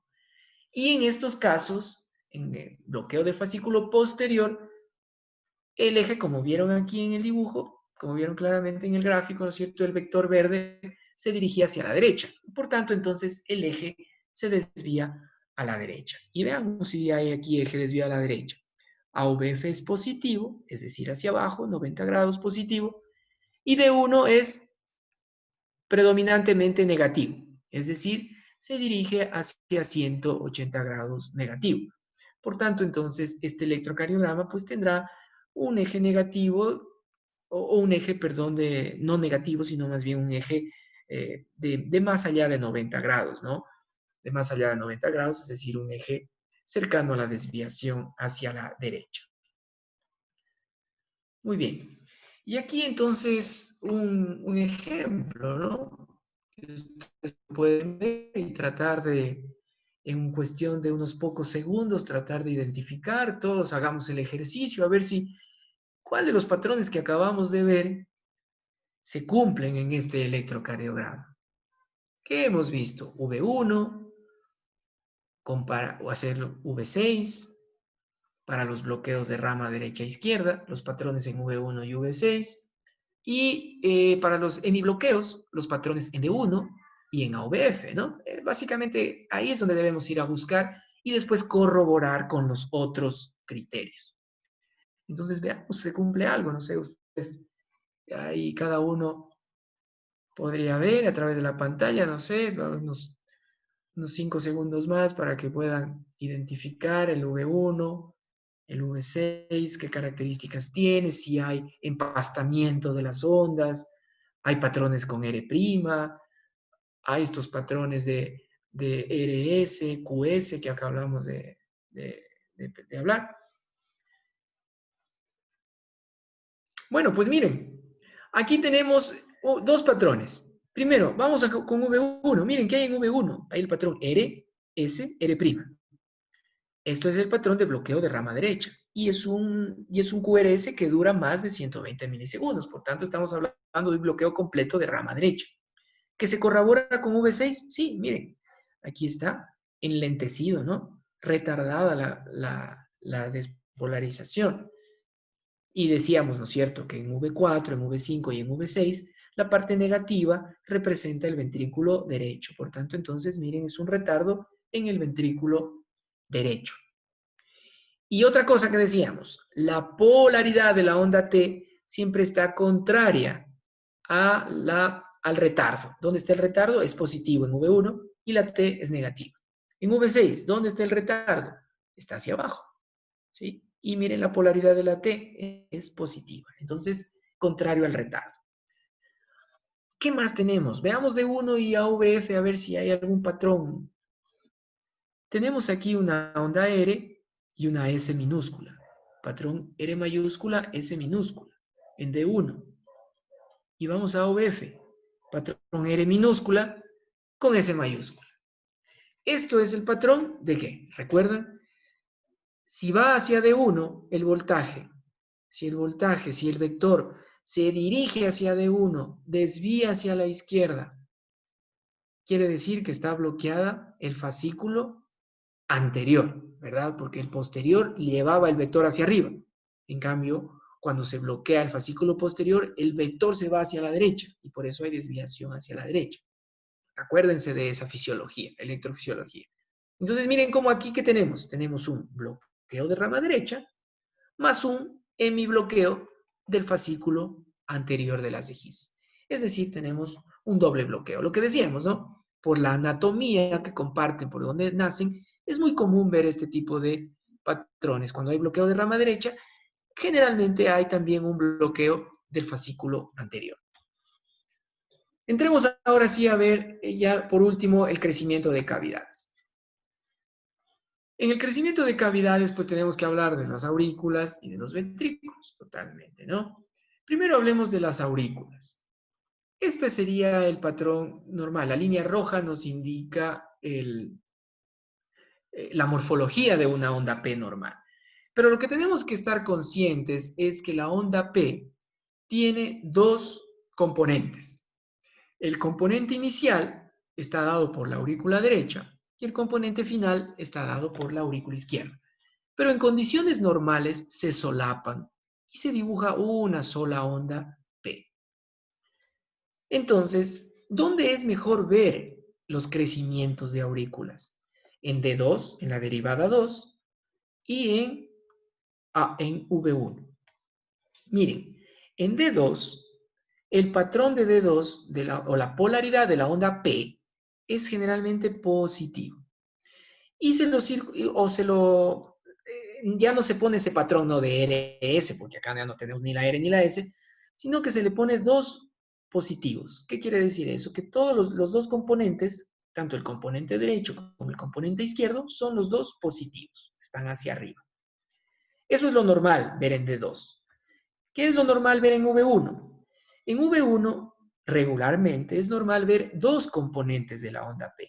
Es decir, es verla bifásica, una fase positiva y una fase negativa. Y por eso es que a este patrón se le pone estas características, positivo, negativo. Es decir, que tanto el componente positivo y el negativo son iguales.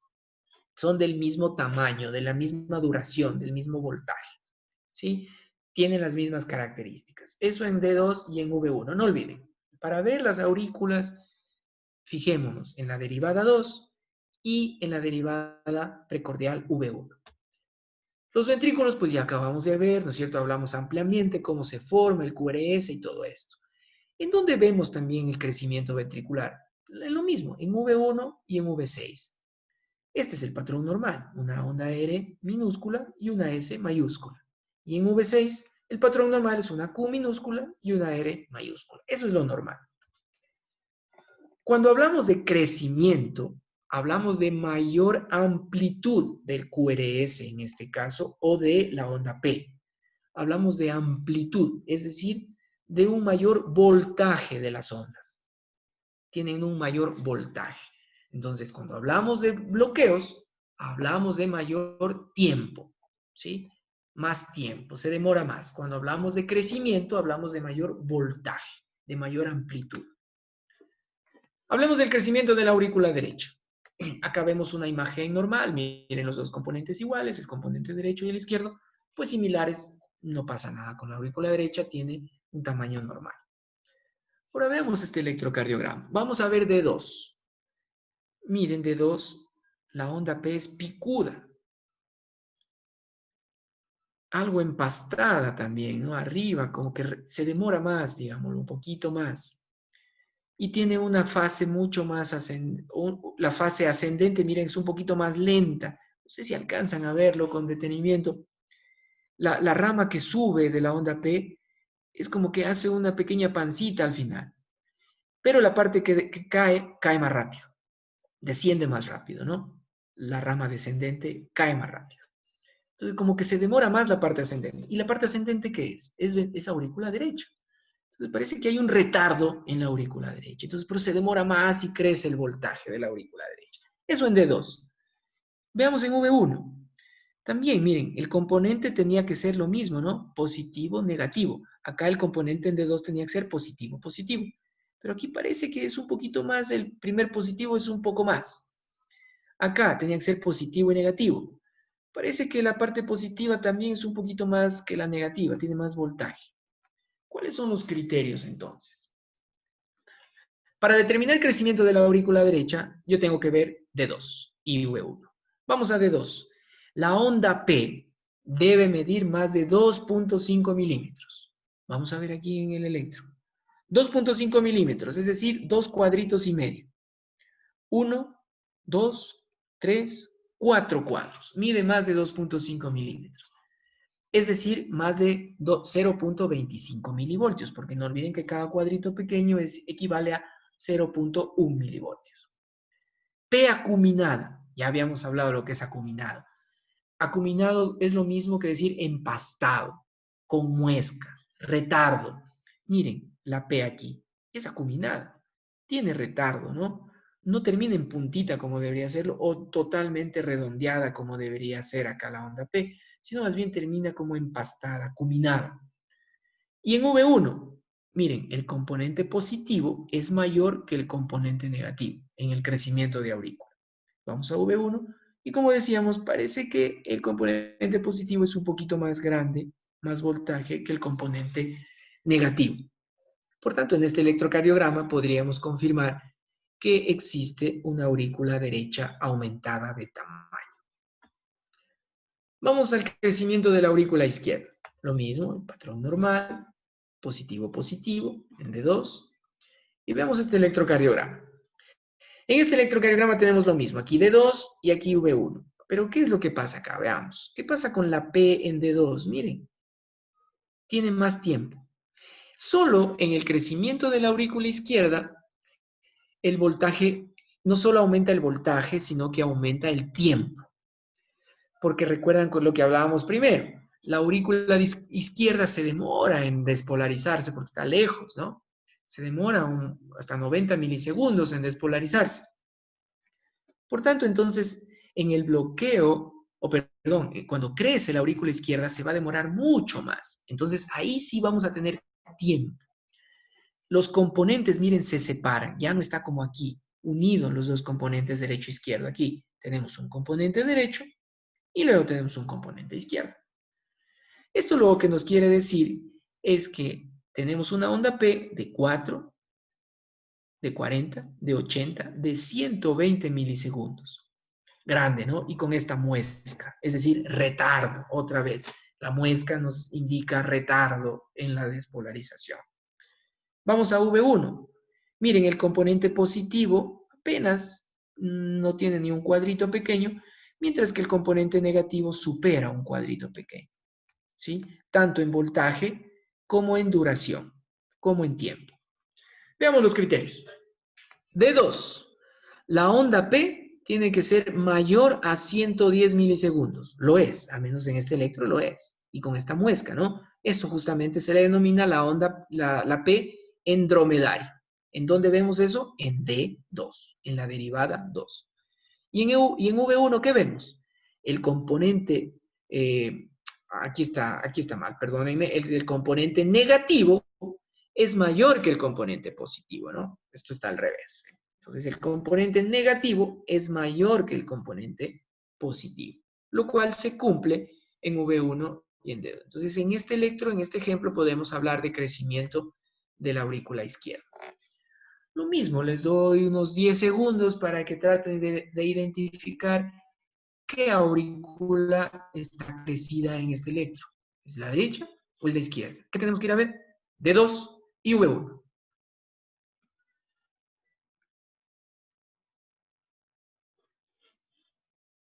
Observen solo la onda P. Y, ¿verdad? Podemos darnos cuenta fácilmente que, miren, D2, la onda P está acuminada, está puntiaguda, arriba y grande. Más de 2 milímetros, más de 2.5 milímetros. Y vamos a ver acá en V1, obviamente, miren, el componente positivo es mucho mayor que el componente negativo. Por tanto, entonces aquí fácilmente podemos decir que hay un crecimiento de la aurícula derecha. Ahora vamos a hablar de las hipertrofias, de los ventrículos. En general, yo lo menciono así en algunos textos también, que cuando una aurícula aumenta de tamaño, se le dice netamente que ha crecido o que se ha dilatado la aurícula derecha. Cuando un ventrículo se vuelve grande, generalmente se habla de hipertrofia, aunque también se pueden dilatar. Ojo, ¿no? También se pueden dilatar. ¿Qué hace que crezca una aurícula? Cualquier cosa que aumente la presión o el volumen por delante de ella, pues hace que crezca, ¿no? Presión o volumen, por ejemplo. Se estenosa la válvula pulmonar, crece la aurícula derecha. También se estenosa la válvula tricuspidia, crece la aurícula derecha por incremento de presión. Se vuelve insuficiente la válvula tricuspidia, aumenta el volumen, ¿verdad? Hacia atrás, se regresa la sangre hacia la cavidad derecha, crece la aurícula derecha. Y lo mismo pasa con el lado izquierdo. Tenemos hipertensión arterial, pues aumentan las presiones en el lado izquierdo y eso hace que aumente el tamaño de la aurícula izquierda. ¿Y por qué se dilatan más fácilmente? Porque tienen mucho menos músculo para hipertrofiar. Entonces, generalmente cuando están sometidas a presión o a volumen, pues se dilatan. Al contrario que los ventrículos, como tienen más músculo, tienden a hipertrofiarse y cuando el proceso es muy severo, pues tienden a dilatarse. Por supuesto que sí. Cuando un paciente se infarta o en las miocardiopatías primarias, por ejemplo, en la miocardiopatía dilatada, pues tenemos un ventrículo izquierdo generalmente dilatado. En la miocardiopatía hipertrófica, el músculo está grueso, hipertrofiado, ¿sí? Entonces, Todas esas patologías harán que también las aurículas aumenten de tamaño, dependiendo del lugar, ¿no? Bueno, entonces vamos con la hipertrofia de los ventrículos. La hipertrofia del ventrículo derecho, como decíamos, generalmente ocurre cuando hay un aumento de presión delante de este ventrículo, en la arteria pulmonar, en la válvula pulmonar, hay hipertensión pulmonar por EPOC, por un tromboembolismo pulmonar, etcétera, ¿no? Todo ese incremento de presión hace que crezca el ventrículo. También los incrementos de volumen tienden a hipertrofiar y también a dilatar. Bueno, acá está un patrón normal de B1 y B6, que ya lo hemos repasado bastante. Insisto, grábense los patrones normales del electro, porque a partir de ahí es que yo puedo entender lo anormal. ¿Qué pasa en la hipertrofia del ventrículo derecho? Aquí están los vectores normales que ya los hemos estudiado, el vector 1 que va del lado izquierdo al lado derecho, el vector 2 que va hacia la punta y el 3 que va hacia la base del corazón. Y acá miren cómo está grande el ventrículo derecho, miren aquí cómo está crecido el músculo ventricular derecho, pues las fuerzas tienden a irse hacia ese lado. Aquí vemos un electrocardiograma. Vamos a hacer la correlación. Veamos qué tal nos va. Hipertrofia del ventrículo derecho. ¿Cuáles son los criterios? El QRS de duración normal, ¿sí? No es bloqueo, entonces no tiene por qué aumentar. A menos que coexista un bloqueo, entonces el QRS se va a hacer ancho. Si no, no va a ser ancho. Va a aumentar el voltaje. Ojo, en las hipertrofias aumenta el voltaje. Onda R, alta. ¿En dónde? En D3, en AVF, en V1 y V2. Vamos a ver, D3. Aquí está D3. Una onda R alta, ¿sí? Tenemos alta. Hay criterios para definir qué es alta. Normalmente se dice que es alta cuando alcanza los dos cuadritos grandes, es decir, 1 milivoltio. Ahí se dice es una R alta, ¿no? O cuando de todo el QRS es mucho más que los 2 tercios, ¿sí? Pero generalmente es cuando alcanza 1 milivoltio, se dice es una onda R alta. El AVF, vamos a AVF, miren, alcanza un cuadrito, o sea, 2 cuadritos grandes, es decir, 1 milivoltio. Vamos a V1, miren, una onda R alta, que alcanza los 2 cuadritos. En V2, alcanza los 2 cuadros grandes. Se cumple. D1, ¿qué pasa en D1? Aparecen ondas S. Aparecen ondas S, ¿sí? En D1. Entonces recuerden, miren aquí V1 y V2. ¿Qué pasa con V1 y V2? Pues V1 y V2 registran, la parte positiva registra el ventrículo derecho. Miren, nos da la razón, ¿no es cierto? Porque crece la R, aumenta de voltaje la R, que es ventrículo derecho. Y ventrículo derecho en V4, V5 y V6, ¿qué es? Es la parte negativa. Y miren la S, es profunda en V6 y en V5. Ventrículo derecho. Entonces, tenemos también en D1 pueden aparecer ondas S. ¿Y por qué? Porque D1 también registra más el lado izquierdo del corazón. Entonces, por eso la S es que se vuelve profunda, porque el vector se dirige hacia el lado derecho, entonces se aleja de D1 y le ve la cola. Perdón. D3. Por el contrario, podemos ver también ondas Q, que en este electrocardiograma no se ve. El eje se tiende a desviar a la derecha, es decir, más allá de más 120 grados, y hay ciertos índices para hacer el cálculo de la hipertrofia del ventrículo derecho. Por ejemplo, una especie de Sokolov modificado, especie de, no es necesariamente un Sokolov, es, por ejemplo, medir en V1 la R, porque es ventrículo derecho, y la S en V6, que es ventrículo derecho. Si yo sumo estos dos y me dan y suman más de 11 milímetros, o más de 1.1 milivoltios, entonces yo ya puedo sospechar en hipertrofia del ventrículo derecho. Si nosotros nos ponemos a medir esto, solo la R en V1 ya tiene más de 11 milímetros. Y no se diga si le sumo la S de V6. Este es otro índice. Este es el índice de Cabrera, si no me equivoco, es el apellido del autor de este índice. El índice de Cabrera, sí. Para este índice de Cabrera yo tomo netamente V1, solo la derivada 1. ¿Qué hago en V1? Miren, mido la R. ¿Cuánto mide la R? La mido desde la línea de base, la mido hasta la punta. Y le mido, miren, en este caso miden 13 milímetros. Luego, ¿qué hago? Divido para la suma de R, estos 13 mililitros, más la S. Insisto, esto es en V1. Entonces, 13 más 4, ¿sí? Acá está la división. Y si esta división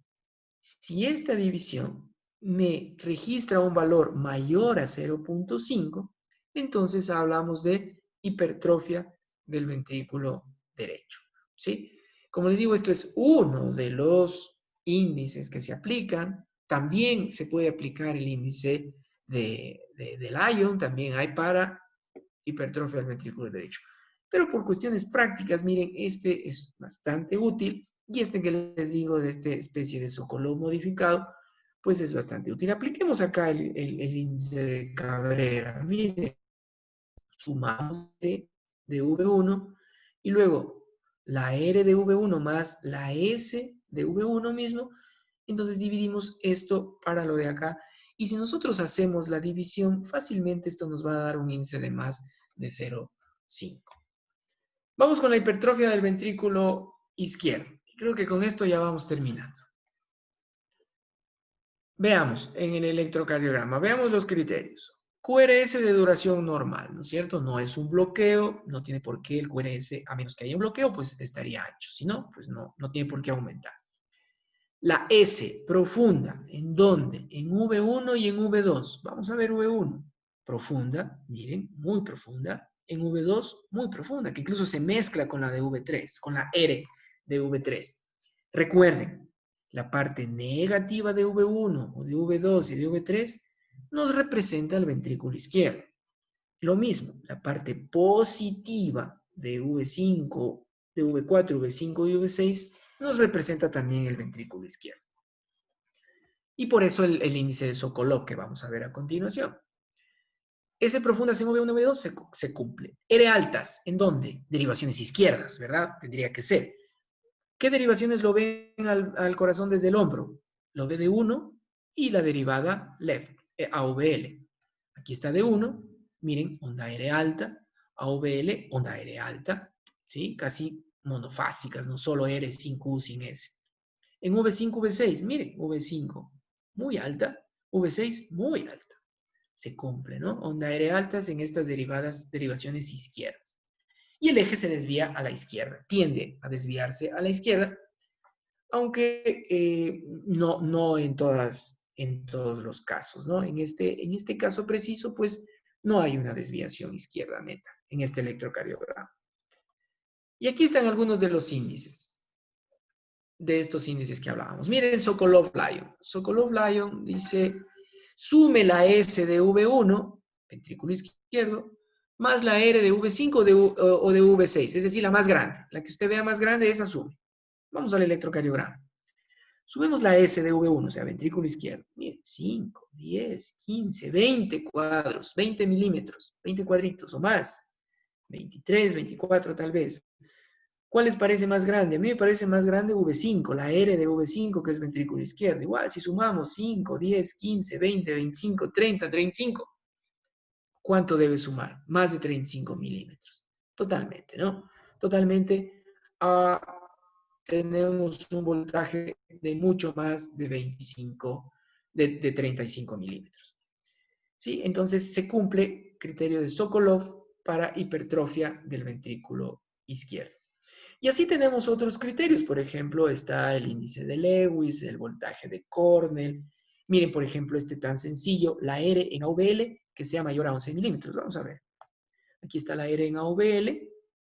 Y vemos que no se alcanza a leer exactamente, pero parece muy cercano a los dos cuadros grandes. Parece muy cercano. ¿Sí? Y veamos el índice de Lewis, por ejemplo. ¿Qué dice el índice de Lewis? También muy utilizado, incluso hasta muy preguntado en las clases de medicina. El índice de Lewis nos dice la R en D1 más la S en D3. A eso le resta la R en D3 y la S en D1. Es decir, simplemente cruzamos entre D1 y D3. Vamos a ver. Aquí está D1. Dice, sume la R de D1. ¿Sí? Miren. Aquí está la R de D1 más la S de D3. Sumamos estos dos. Entonces aquí más o menos tenemos más de 10 y le sumamos acá, que tenemos unos 3, 4 cuadros pequeños. ¿Sí? Entonces sumamos esto, que nos daría, pongamos, 14. ¿Sí? Y luego, ¿qué hacemos? Sumamos la S de D1, que no hay, y la sumamos con la R de D3, que alrededor de unos 3 cuadritos, ¿no? Entonces se quedaría en 3. Ahora, ¿qué tenemos que hacer? Tenemos que restar esos dos valores. Es decir, 14 menos 3, y eso tendría que darnos un valor cercano a 17 milímetros. Si nos da un valor cercano alrededor de 17 milímetros, pues hablamos de criterios de hipertrofia, o menor, perdón, de 17 milímetros nos da un criterio de hipertrofia del ventrículo izquierdo, que en este caso que hemos hecho el ejercicio, pues se cumple, ¿no? Se cumple, es menos de 17 milímetros. Muy bien, yo creo que con eso, pues, creo que es suficiente por hoy. Muchísimas gracias. Quedo atento a cualquier pregunta.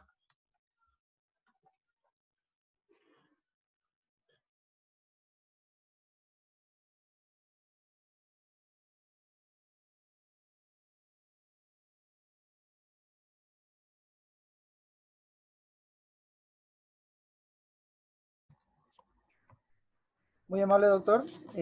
Aquí tenemos algunas preguntas para poder realizarle, doctor.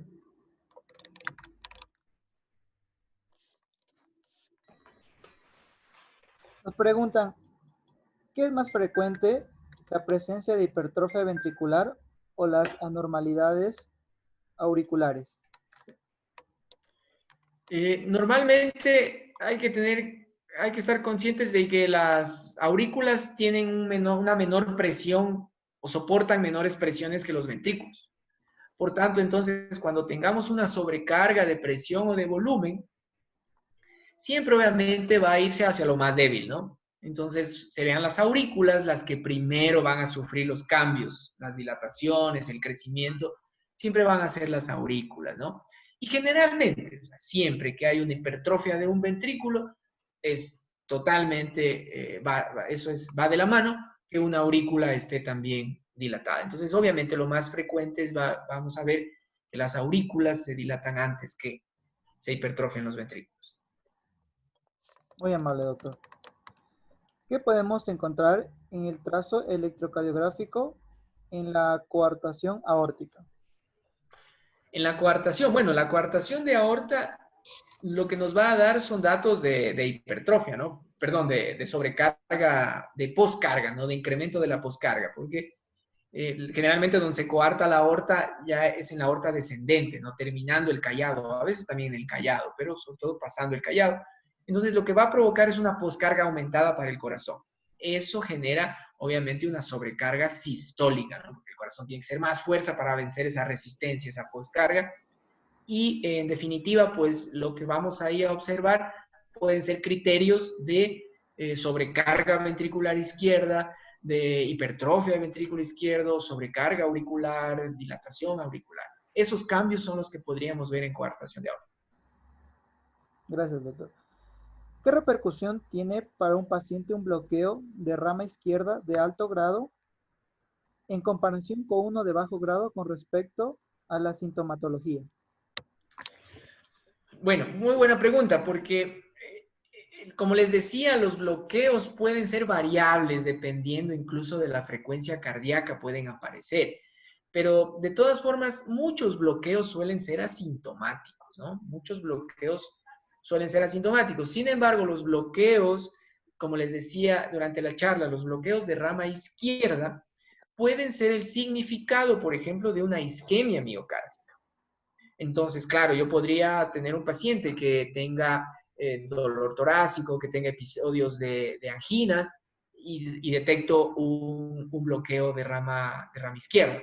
Entonces, en sí mismo, un bloqueo de rama izquierda, entre los síntomas que podrían provocar es justamente por este enlentecimiento de la despolarización del ventrículo izquierdo, que podrían originarse en eso, ¿no? Anginas, podrían ser causa y consecuencia de, ¿sí? Los síntomas me refiero, ¿no? Podrían ser de lo uno y lo otro. Pero las taquicardias, como digo, desatan los bloqueos, es decir, un bloqueo de bajo grado con una taquicardia puede aparecerse en uno de alto grado. Entonces es difícil poder ahí distinguir cuál es la sintomatología en sí misma del bloqueo. Sí, es algo complejo, pero va por ahí más o menos. Muy amable, Listo, doctor. doctor. Muchísimas gracias. Bueno, Eh, de nada, a ustedes. Desde el comité organizador y de los asistentes agradecemos enormemente esta magnífica presentación. Nos queda la invitación para reflexionar sobre las repercusiones que estas patologías anteriormente mencionadas tienen en nuestra vida y en la de nuestros pacientes. Al final nos recuerda que todo está conectado y tenemos que estar súper atentos a nuestro contexto para poder hacer un diagnóstico acertado. Les recordamos a todos los participantes que esta transmisión quedará disponible en el canal de YouTube y se estará enviando la información pertinente por el grupo de WhatsApp y Telegram. No olviden diligenciar el formulario de asistencia. Gracias. Doc, Muchas desde gracias. ONL, Ecuador, Samed Cruz, México, Ausencol, Seimid, US, Cardio EKG Colombia, Socimec Perú y todo nuestro equipo organizador le deseamos una feliz noche y esperamos que participen activamente de próximas actividades. Muchas gracias por la asistencia y de nuevo, doctor, gracias por su excelente participación. Muchas gracias a ustedes. Los felicito. Que les vaya muy bien en Gracias, todo. doctor. Muchas gracias. Hasta luego.